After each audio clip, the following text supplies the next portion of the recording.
Nobody's perfect. He played well, did a lot of good things. Missing throws there at the end that he normally makes, but he's human. But I was proud of the way he battled.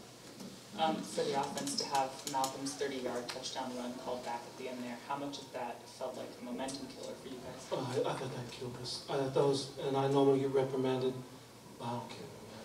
Take the flag. It's a horrible call. It's a horrible call. I mean, just flat out, just horrible call. And it's one of the worst I've seen in my 29 years of coaching. I mean, you can't make those calls, and I mean, the kid, he dove to try to make a play. Our guy didn't push him. And obviously on the replay, but it was a bad call. And might cost us the game. We're going to have the lead going into the fourth quarter, and we're hard to beat with the lead in the fourth quarter. I thought the call was to change the game. I really believe that. Aside from that call, you've talked about penalties a lot with your offense. How did you think they did with?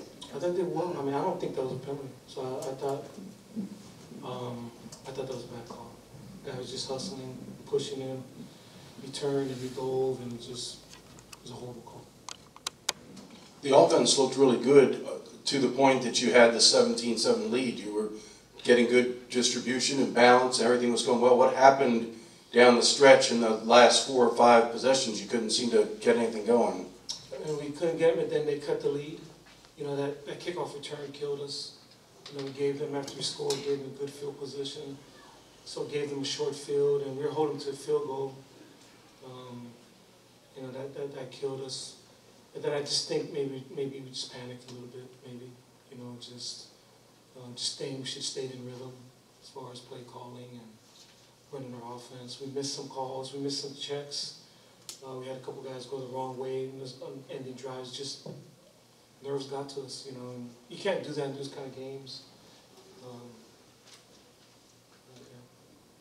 And the decision to go for it on 4th and 8 from their 38, I think it was right before they threw the touchdown pass that ended up being the game winner. Yeah, the call had nothing to do with us. We're in deep thirds. We're in deep thirds. It should have been a pick. It's. We were kind of in no man's land, kicking it, punting it. Mm-hmm.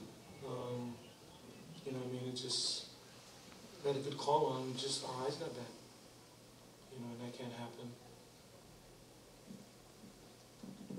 Coach, I think Garrett ran the ball 10 times in the first half and just twice in the second.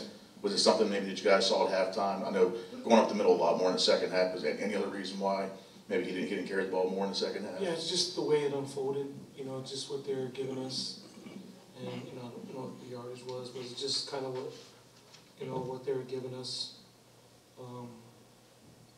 It's just how it unfolded, just with option stuff. Can you just kind of talk about where you stand? Obviously, with a 3-game losing streak, you got to get things turned. Just pissed at the call. I'm pissed at that call. And like I said, I don't care the fines. Can't do that to our kids, man. That's just a horrible call, man, making that in that situation. And I told him when it happened, I said that cost us the game. I told him it cost us the game. It was a horrible call. I said, "Did you see the replay?" And like I said, just our kids are battling. It's a hard-fought game, and to make that call, that's a horse crap call. But obviously now you do have to try to regroup. You guys. We got to regroup every week, Wags. That's what we do. We ain't gonna quit. We've always got to regroup. We ain't quitting. We ain't going anywhere. And nobody in our locker room is a quitter. None of us. We're going to fight and we're going to keep going. But for us to fight like that and get a horse crap call like that is inexcusable. Garrett, when were you told that you'd be starting this week, and what were your thoughts on the game, I guess, in general? I was told Thursday that I was going to be starting. And I think we came out well. We executed pretty well from the start. And, unfortunately, towards the end, we didn't make enough plays to win the game. That's what happened. After you guys get Malcolm's touchdown called back, and then you had a couple chances or one late there in the fourth quarter, what are you guys thinking on the sideline at that point? Is it go, go, go, we have 2 minutes, we can make this happen? Yeah, there was no doubt with anybody on our sideline that we could score. We weren't going to go in the tank. We just, unfortunately, things didn't go our way at the end. And,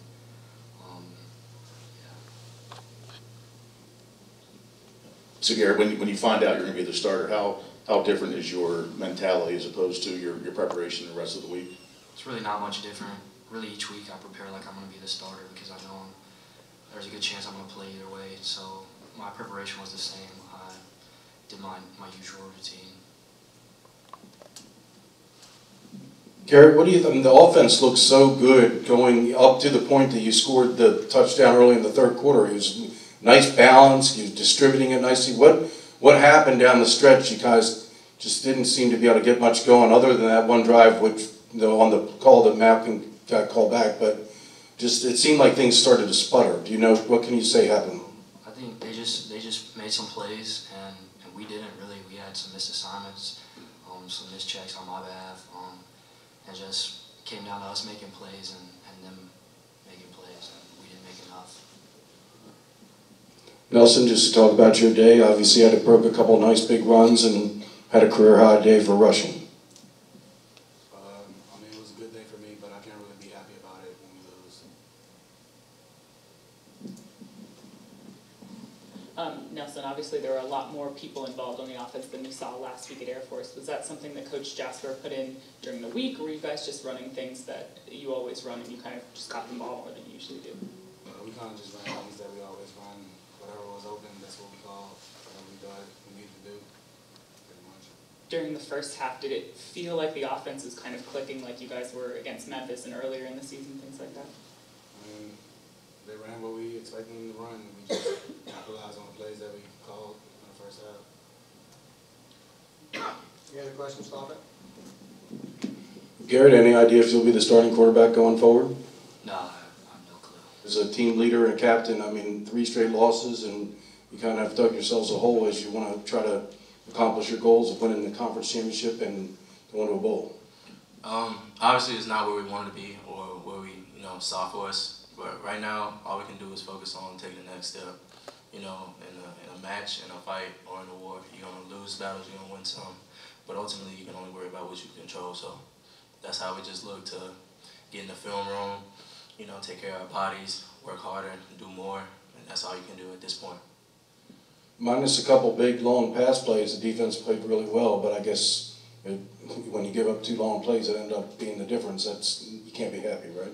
Right. Those are the plays that, you're never going to play a perfect game, but you always have plays that you want back at the end of the game. So we just got to make sure that those plays are not our big plays and ultimately our downfall. So right now it's just about tightening up and being as perfect as possible. So that's our focus.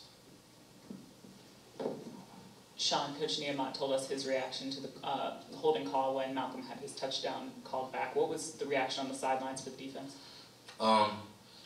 We were just waiting to hear a call, and we weren't really worried about it. Just like how the game goes, there's a bunch of ups and downs, and we just made sure if our number was called that we were ready. Sorry. No, it's fine. Are you the guy who kind of has to refocus guys after that happens and say, okay, we have to get ready for the next series? I mean, all of our guys are leaders, especially in this institution, so I really don't have to worry about too much of people's emotion swaying and stuff like that. Guys are very mature and they can handle themselves well. So if I need to step in, I feel like I would react naturally and step in, but we were all focused and we were all tailored to the game, so that wasn't really an issue for us. Jared, you're another senior leader. I mean, just kind of what do you do to get things turned around for this team? I mean, like Sean said, it's definitely not an ideal position that we dreamed of for the team.